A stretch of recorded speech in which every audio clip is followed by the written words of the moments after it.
What if your cry for help was ignored until it was too late? In Mexico, the name Celeste Rivas Hernández became a symbol of the femicide crisis sweeping the country. A young woman full of life, whose tragic death exposed the dangers women face every day, not just from violence, but from a system that too often fails to protect them. Celeste Rivas Hernández was more than just a name in the headlines. She was a daughter, a friend, a young woman with dreams and ambitions. Those who knew her describe her as kind-hearted, vibrant, and always looking out for others. But like too many women in Mexico, Celeste lived in a society where gender-based violence is alarmingly common.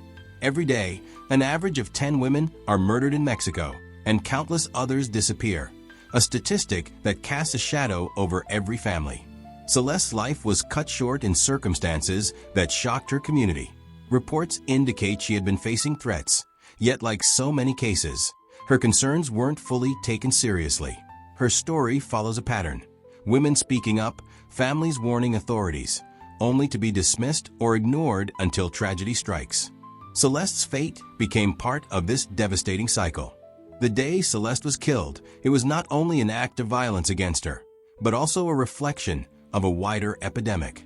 For her family, it was the moment their lives shattered forever. For her community, it was yet another reminder that no woman feels truly safe. Her death was not isolated. It echoed the experiences of countless others across Latin America, where femicide has become one of the greatest human rights crises of our time. When news of Celeste's death spread, anger erupted. Her family demanded justice. Activists marched with her name on banners, chanting, "En hay una más." Not one more. The streets filled with women dressed in purple and green, symbols of the feminist movement in Latin America. Celeste's name was shouted alongside others, voices that should still be alive today. Her case highlighted glaring failures in Mexico's justice system. Investigations into femicides are often slow, mishandled, or dismissed. Victims are frequently blamed for their own deaths. Families are forced to fight tirelessly just to have their cases acknowledged. Celeste's story became a rallying point, a reminder that without accountability, the cycle of violence will never end. Celeste's death is not only about one woman's tragedy, but about the crisis of femicide itself.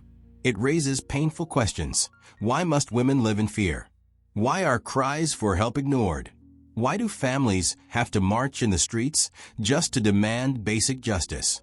Her story is part of a movement, a growing demand for change not only in Mexico, but across Latin America, where women are saying loudly and clearly, no more. Celeste Rivas Hernández should still be here. She should still be laughing, dreaming, and building her future. Instead, her name is carried in protests, painted on walls, and remembered as part of a fight against silence and indifference. Her story forces us to confront the uncomfortable truth. Violence against women isn't random. It's systemic. And until the system changes, more lives will be lost.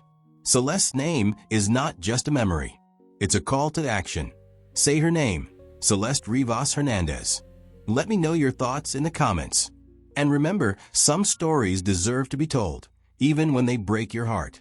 Finally, don't forget to hit the subscribe button, like, and share this video with your families and friends. See you in the next video.